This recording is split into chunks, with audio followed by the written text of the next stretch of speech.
Welcome to సరైన TV. ముందుగా headlines చూద్దాం. విశాఖ స్టీల్ ప్లాంట్ లో భద్రతకు ప్రాధాన్యత ఇవ్వాలన్న పవన్. ప్రమాదంపై పారదర్శక విచారణ జరగాలని డిప్యూటీ సీఎం సూచన. కార్మికుల సంక్షేమంపై ప్రభుత్వ ప్రధాన లక్ష్యమన్న పవన్. భవిష్యత్తులో ప్రమాదాలు నివారించేందుకు కఠిన చర్యలపై దృష్టి. జనసాంద్రత ప్రాంతాలకు డ్రైనేజీ పనుల్లో ప్రాధాన్యం ఇవ్వాలన్న మంత్రి నారాయణ. ప్రజల అవసరాల ఆధారంగానే మౌలిక వసతుల పనులు చేపట్టాలని సూచన. రాజకీయ సిఫార్సులతో కాకుండా అత్యవసరాలను బట్టి నిర్ణయాలు తీసుకోవాలని ఆదేశం.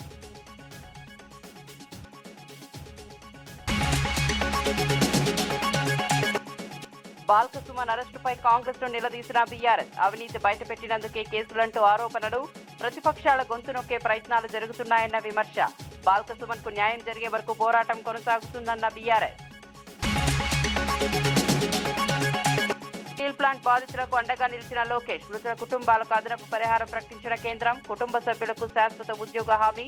కార్మిక భద్రతకు ప్రభుత్వం కట్టుబడి ఉందన్న లోకేష్.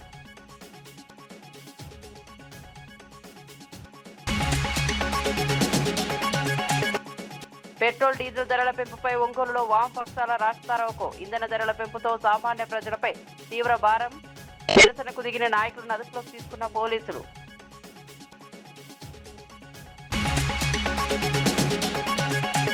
విశాఖ ఉక్కు కర్మాగారంలో జరిగిన ప్రమాద స్థలాన్ని ఉప ముఖ్యమంత్రి పవన్ కళ్యాణ్ పరిశీలించారు. ఘటనకు సంబంధించిన వివరాలను అడిగి తెలుసుకున్నారు. కార్మికుల భద్రత విషయంలో ఎలాంటి నిర్లక్ష్యానికి తాము ఉండకూడదని స్పష్టం చేశారు. ప్రమాదానికి గల కారణాలపై ప్రత్యేక కమిటీలు విచారణ జరిపి నివేదికలు సమర్పిస్తాయని, వాటి ఆధారంగానే తదుపరి నిర్ణయాలు తీసుకుంటామని చెప్పారు. మొత్తం ప్రక్రియలో పారదర్శకత పాటిస్తామని హామీ ఇచ్చారు. ఏ ప్రభుత్వం అధికారంలో ఉన్నా కార్మిక సంఘాలు కార్మికుల పక్షాన్ని నిలబడి వారి హక్కులను కాపాడాలని సూచించారు. భవిష్యత్తులో ఇలాంటి ప్రమాదాలు పునరావృతం కాకుండా కఠిన భద్రతా చర్యలు అమలు చేయాలని యాజమాన్యానికి సూచించారు. కార్మికుల సంక్షేమమే ప్రభుత్వ ప్రధాన లక్ష్యమని పవన్ కళ్యాణ్ తెలిపారు. శ్రీకాకుళం జిల్లా పలాసలో వైసీపీ స్థానిక ఎన్నికల సన్నద్ధం. రిపీట్. మంగళవారం నాడు మాజీ మంత్రి డాక్టర్ సీదిరి అప్పలరాజు ప్రారంభించారు.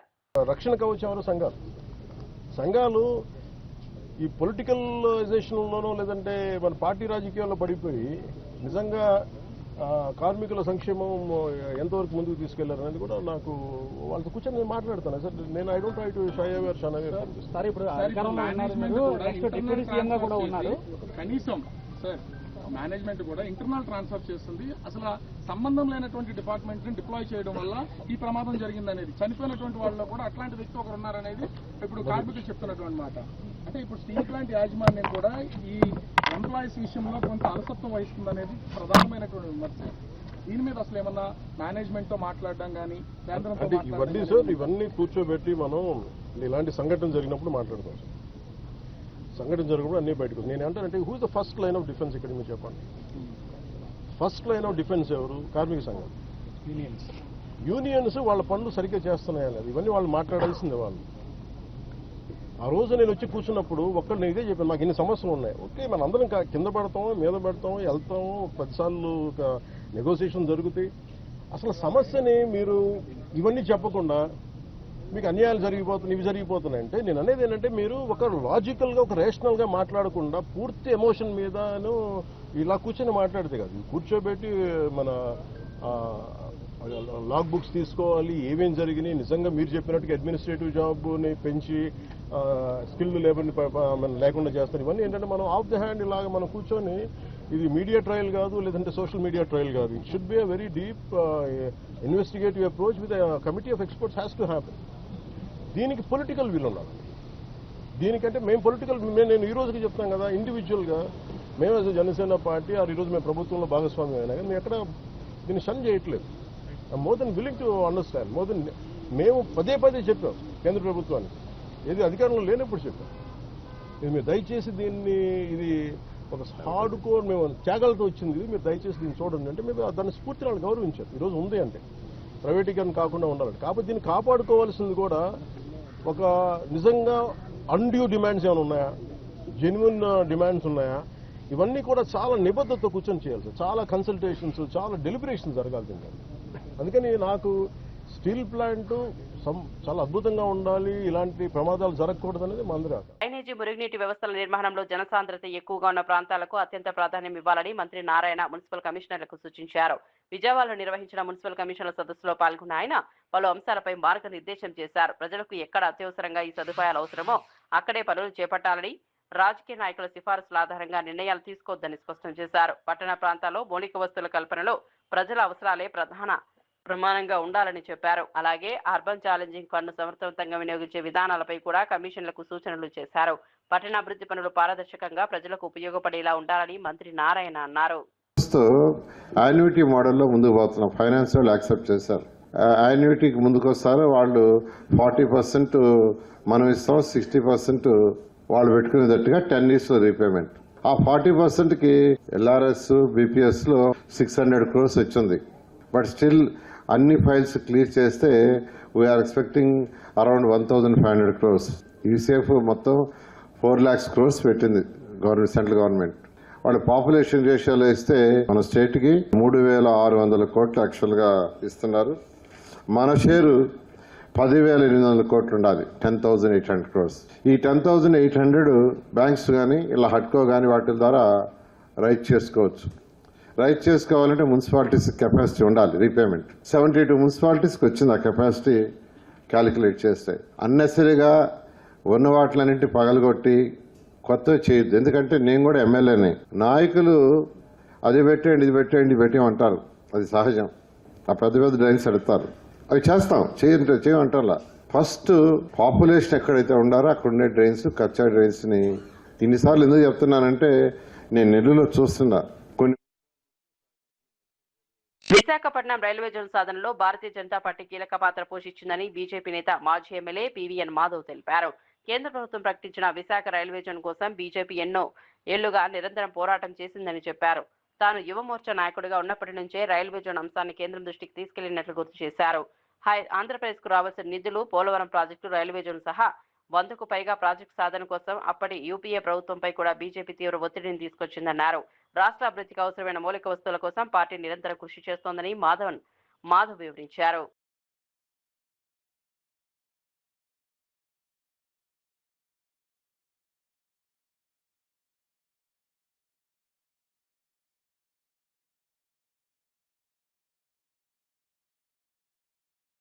రైల్వే జోన్ సంబంధించిన ఏదైతే దాని పోరాటం ఉందో ఆ పోరాటాల యొక్క ఫలితంగా ఈ యొక్క రైల్వే జోన్ రావటం జరిగింది. దీంట్లో మేము కూడా భాగస్వామ్యం అవటం. ఆ విధంగా రైల్వే జోన్ గురించి మొదట నాకు తెలిసి నేను 1992 అప్పుడు మన విశాఖపట్నానికి మేయర్గా డివి సుబ్బారావు గారు ఉండేవాడు. డివి సుబ్బారావు గారి నేతృత్వంలో ఆ రోజు విశాఖపట్నం యొక్క పేరు వాల్టేర్ జంక్షన్గా ఉండేది. ఈ యొక్క వాల్టేర్ జంక్షన్ పేరు విశాఖపట్నం అని మార్చాలని చెప్పి ఆ రోజు అందరూ కూడా వెళ్ళటం జరిగింది. అప్పుడు ఏబీపీ స్టూడెంట్ ఆర్గనైజేషన్ తరఫున నేను కూడా వెళ్ళటం జరిగింది. ఆ విధంగా మేము ప్రతి క్లాస్ టు క్లాస్ మొత్తం ఒక వైజాగ్లోని అన్ని డిగ్రీ కాలేజెస్లో విశాఖపట్నం వాల్టేర్ జంక్షన్ అనే పేరు మార్చాలి.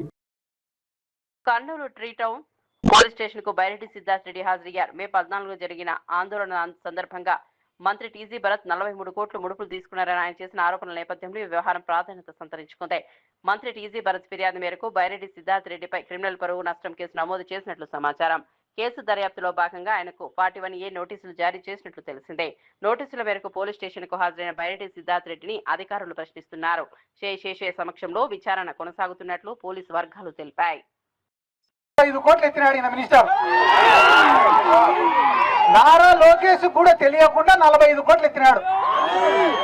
ఎత్తితే నారా లోకేష్ పిలిపించినాడు భరత్ని.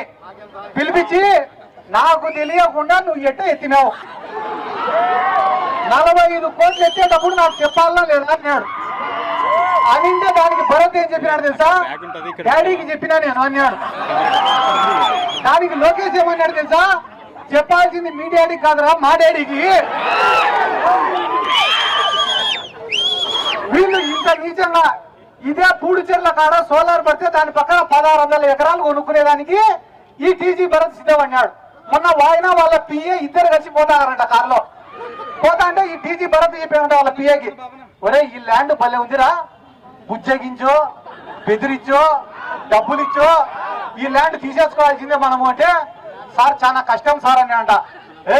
నేను చెప్తానారా ఎందుకు కష్టము, ఖచ్చితంగా తీసుకోవాల్సిందే ఈ ల్యాండ్ అంటే అయినా కూడా కష్టమే సార్ అంట. ఎందుకురా అంటే ఆ ల్యాండ్ మందే సార్ అని అంట. అంటే యాడ ఎంత భూమి ఎత్తుతా అనేది కూడా వీళ్ళకి తెలియదు. ప్రకాశం జిల్లా ఒంగోలులో పెట్రోల్ డీజిల్ వంట గ్యాస్ ధరల పెంపు నిరసిస్తూ వామపక్షాల ఆధ్వర్యంలో రాస్తారోకో నిర్వహించారు. కేంద్ర రాష్ట్ర ప్రభుత్వాల విధానాలకు వ్యతిరేకంగా పెద్ద ఎత్తున నిరసన వ్యక్తం చేసిన నాయకులను పోలీసులు అదుపులోకి తీసుకున్నారు. ఒక్క నెలలోనే 4 సార్లు ఇంధన ధరలు పెంచడం వల్ల సామాన్య ప్రజలపై తీవ్ర భారం పడుతోందని వామపక్ష నేతలు విమర్శించారు. కేంద్ర ప్రభుత్వం 25%, రాష్ట్ర ప్రభుత్వం 35% పన్నులు విధించడం ద్వారా ప్రజలపై అదనపు భారం మోపుతున్నారని ఆరోపించారు. అంతర్జాతీయ మార్కెట్లో ధరలు తగ్గినప్పుడు వినియోగదారులకు ఎందుకు ప్రయోజనం కల్పించలేదని ప్రశ్నించారు.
ఒక నెలలో 4 సార్లు పెట్రోలు డీజిల్ మీద భారాలు వేసి మొత్తం ప్రజల మీద తీవ్రమైనటువంటి ప్రభావం కలిగించే విధంగా ఈ ప్రభుత్వం నిర్ణయం తీసుకుంది.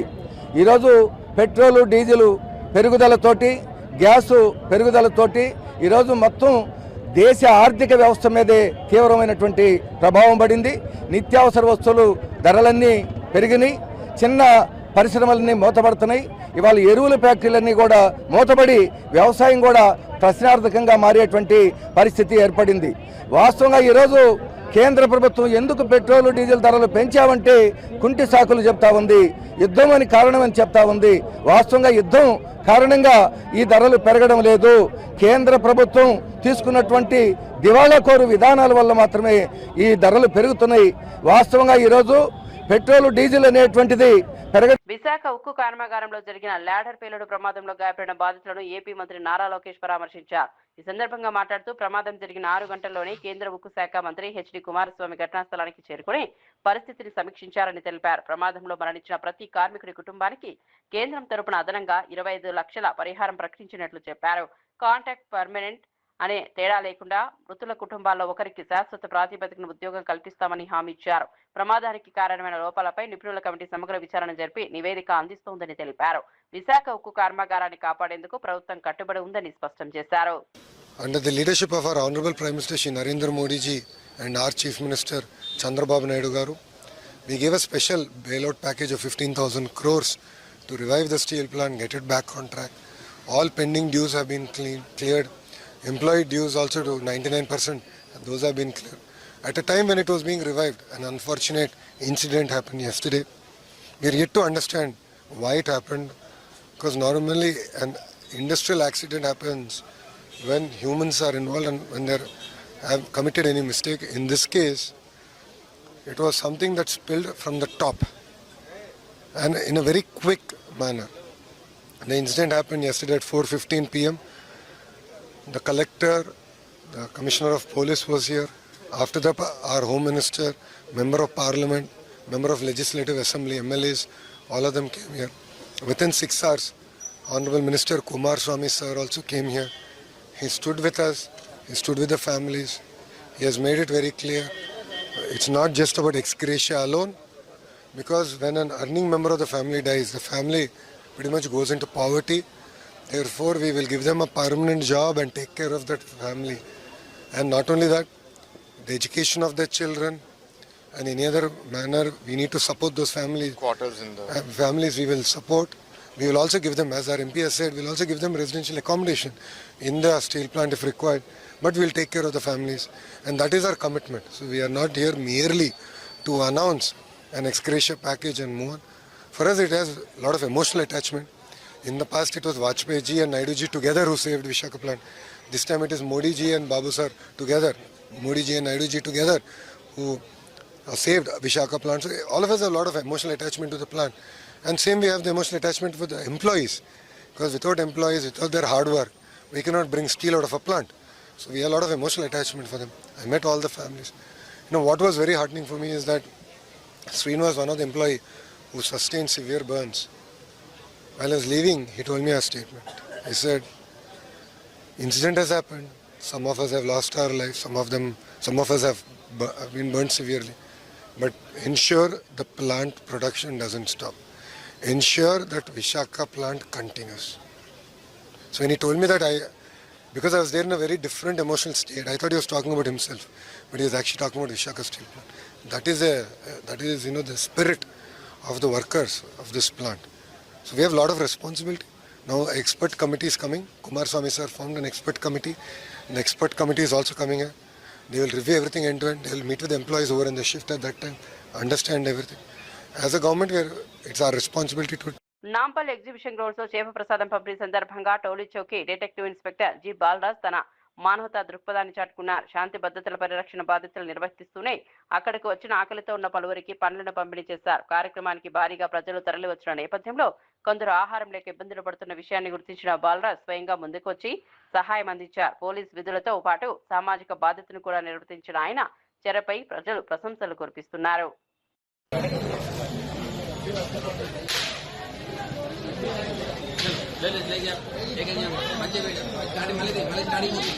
సింగరేణి బొగ్గు గనుల్లో జరుగుతున్న అక్రమాలు దోపిడీని బయటపెట్టినందుకే బీఆర్ఎస్ నాయకులు సుమన్పై అక్రమ కేసులు నమోదు చేసి జైలుకు పంపారని ఆ పార్టీ నేతలు ఆరోపించారు.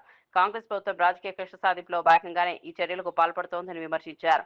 బహిరంగ సభల్లో అసభ్య పదజాలం ఇస్తున్న ముఖ్యమంత్రి రేవంత్ రెడ్డి కాంగ్రెస్ ఎమ్మెల్యేలపై కూడా అదే విధంగా కేసులు నమోదు చేసి చర్యలు తీసుకోవాలని డిమాండ్ చేశారు. ప్రస్తుతం తెలంగాణలో భారత రాజ్యాంగం అమలు కావడం లేదని, కేవలం రేవంత్ రెడ్డి ఫ్యాసిస్ట్ రాజ్యాంగమే నడుస్తుందని తీవ్ర వ్యాఖ్యలు చేశారు.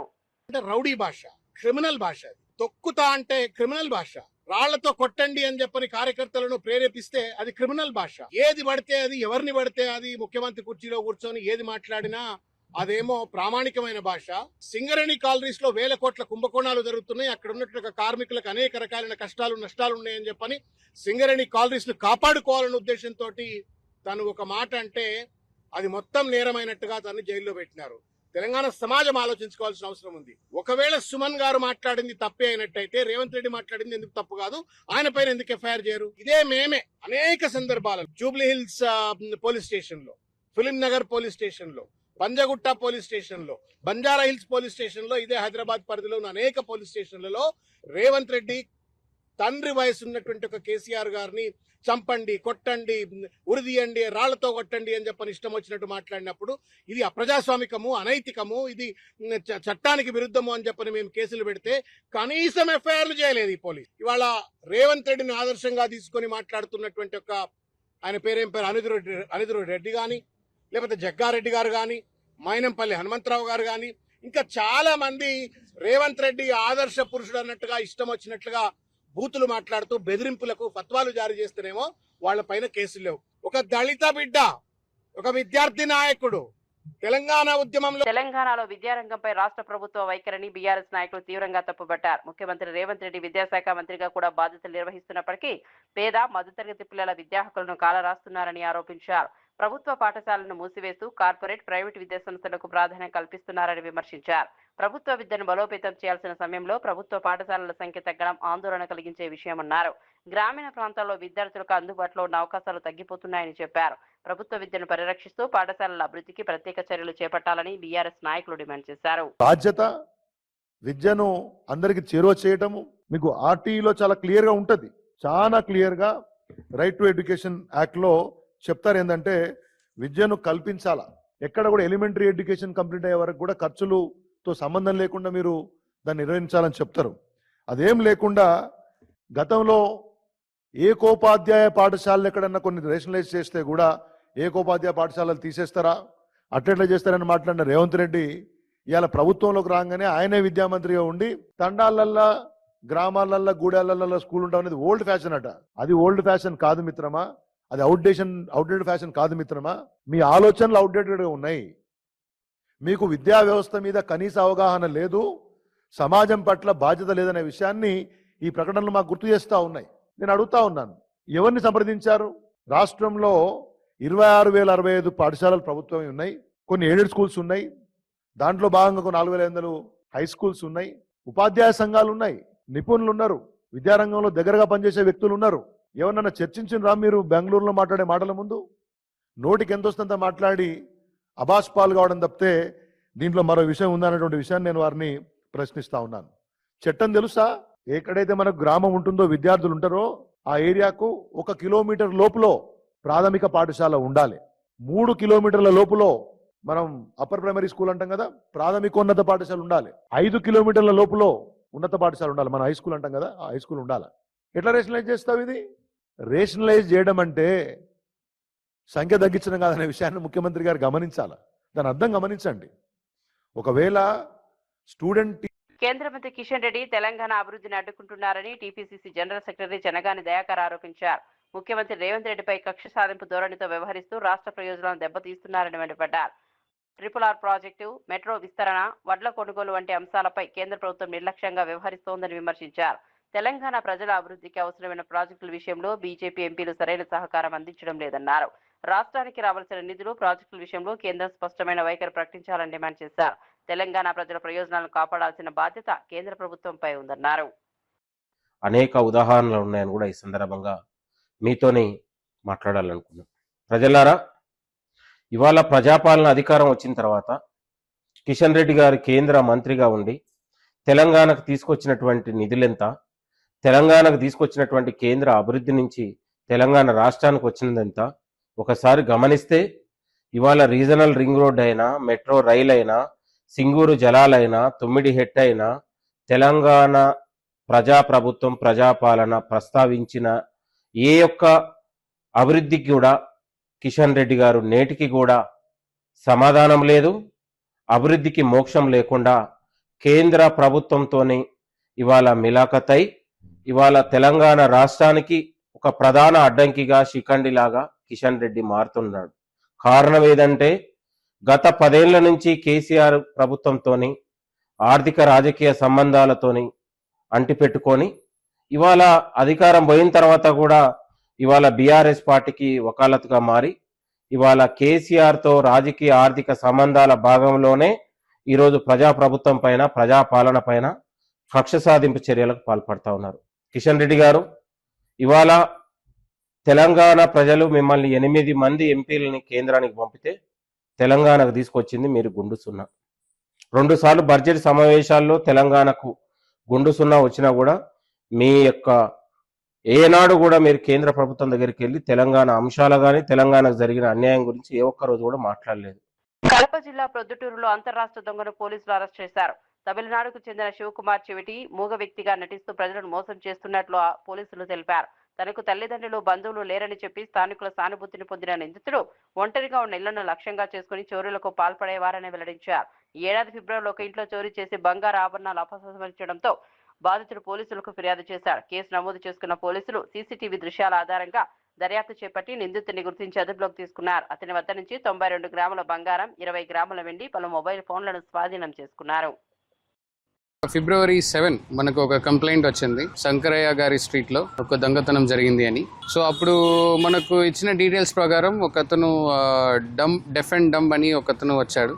డాక్టర్ సైంట్ సర్టిఫికేట్ తీసుకువస్తాడు, ఏదో డొనేషన్ అడుగుతాడు, ఏదో ఒక హెల్ప్ అడుగుతాడు. అడిగిన తర్వాత వాళ్ళు ఎవరైనా హెల్ప్ చేయడానికో లేదో ఇక్కడ ఏదైనా అటెన్షన్ డైవర్ట్ అయిన తర్వాత ఇంట్లో ఏదేది ఉంటుందో తీసుకెళ్తారు. అట్లా చేశారు అని మనకు అప్పుడు కంప్లైంట్ వచ్చింది. చాలా టైమ్స్ తర్వాత మనం డిజిటల్ సర్వైలెన్స్ పెట్టాము, మనకు కొంచెం డీటెయిల్స్ దొరికింది. అది యూస్ చేసి సో దాంట్లో దొరికిన క్రూషియల్ డీటెయిల్స్ ప్రకారం we're able to establish identity of one Sivakumar Muniyappan. సొంత ఊరు actually Tamil Nadu. Information we're able to work out and information Vasavi circle దగ్గర ఉంటారు. ఉంటాడని. So we're able to work it out and catch him also. అతను డిస్పోజ్ చేయకుండా పెట్టుకున్న jewellery we're able to recover. ఇంకా చాలా ఐటమ్స్ కూడా రికవర్ చేశాం. ప్రతిపక్ష వైఎస్ఆర్ కాంగ్రెస్ పార్టీ చేపట్టిన వెన్నుపోటకు 2 ఏళ్ల కార్యక్రమంలో భాగంగా శ్రీకాకుళం జిల్లా పలాసలో ప్రజా సమస్యలపై టౌన్ హాల్ సదస్సు నిర్వహించారు. మాజీ మంత్రి డాక్టర్ సీదిరి అప్పలరాజు ఆధ్వర్యంలో జరిగిన ఈ కార్యక్రమానికి పలాస నియోజకవర్గానికి చెందిన ప్రముఖులు, వివిధ వర్గాల నాయకులు, ప్రజలు పెద్ద సంఖ్యలో హాజరయ్యారు. ప్రత్యేకంగా ఏర్పాటు చేసిన ముఖాముఖి కార్యక్రమంలో పాల్గొన్న వారు స్థానిక సమస్యలు, అభివృద్ధి పనులు, ప్రజలకు ఎదురవుతున్న ఇబ్బందులపై తమ అభిప్రాయాలను వెల్లడించారు. త్రాగునీరు, రహదారులు, ఉపాధి అవకాశాలు, సంక్షేమ పథకాలు వంటి అంశాలు ప్రధానంగా చర్చకు వచ్చాయి. ప్రజల నుంచి వచ్చిన సూచనలు, సమస్యలను నమోదు చేసుకున్న నాయకులు వాటి పరిష్కారానికి కృషి చేస్తామని చెప్పారు. కదా మీరేం చేశారు అన్నటువంటి ప్రశ్న చాలా మందికి వస్తుంది. నేను కూడా అది ప్రశ్నించుకున్నాను. దానికోసమని కేంద్ర ప్రభుత్వం సింప్ అని ఒక ప్రోగ్రాం పెట్టింది, SIMP. ఈ సింప్ అన్నటువంటి ప్రోగ్రాంలో 50 ఏళ్ళు పైబడి ఉన్నటువంటి ప్రాజెక్టులు, మెయింటెనెన్స్ జరగనటువంటి ప్రాజెక్టులు, టైలాండ్కి వాటర్ రానటువంటి ప్రాజెక్టులు ఏమున్నాయో ఒక 3 ప్రాజెక్టులు ఐడెంటిఫై చేసి మీ రాష్ట్రం నుంచి పంపించండి అని కేంద్ర ప్రభుత్వం అన్నప్పుడు, సుమారుగా ఇలాంటి ఒక 8-10 ప్రాజెక్టులు ఆంధ్రప్రదేశ్ ప్రభుత్వం జగన్మోహన్ రెడ్డి గారి హయాంలో ఐడెంటిఫై చేసినప్పుడు మా ప్రాజెక్టు ఖచ్చితంగా ఉండాలి అని జగన్మోహన్ రెడ్డి గారికి ప్రత్యేకంగా చెప్పి సింప్ ప్రోగ్రాంలో దాన్ని పెట్టించినటువంటి బాధ్యత మంత్రిగా నేను తీసుకున్నానని ఈ సందర్భంగా ఈ నియోజకవర్గ ప్రజలకి, ఈ జిల్లా ప్రజలకి నేనైతే మనస్ఫూర్తిగా తెలియజేయదలుచుకున్నాను. ఇలా ముందుకు వచ్చాము. సింప్ ప్రోగ్రాంలో అది పెట్టడం జరిగింది. Irrigation improvement in major projects అని, support for irrigation major projects అన్నటువంటిది ప్రోగ్రామ్ పేరు. దానిలో LMCA పెట్టాం. Today or tomorrow at some point of time LMCA modernisation సుమారుగా 700 కోట్ల పైబడి నిధులతో ఖచ్చితంగా జరుగుతుంది. రెండో విషయం, ఇప్పుడున్నటువంటి ఎగ్జిస్టింగ్ సిస్టంలో గొట్ట బ్యారేజ్ నుంచి రిలీజ్ చేస్తే వాటరు మన వరకు రావడం లేదు. మన వరకు వాటర్ రావాలి అంటే నిరంతరం అక్కడ వాటర్ స్టోరేజ్ ఉండాలి. హిరమండలం రిజర్వాయర్. మరిన్ని అప్డేట్స్ కోసం చూస్తూనే ఉండండి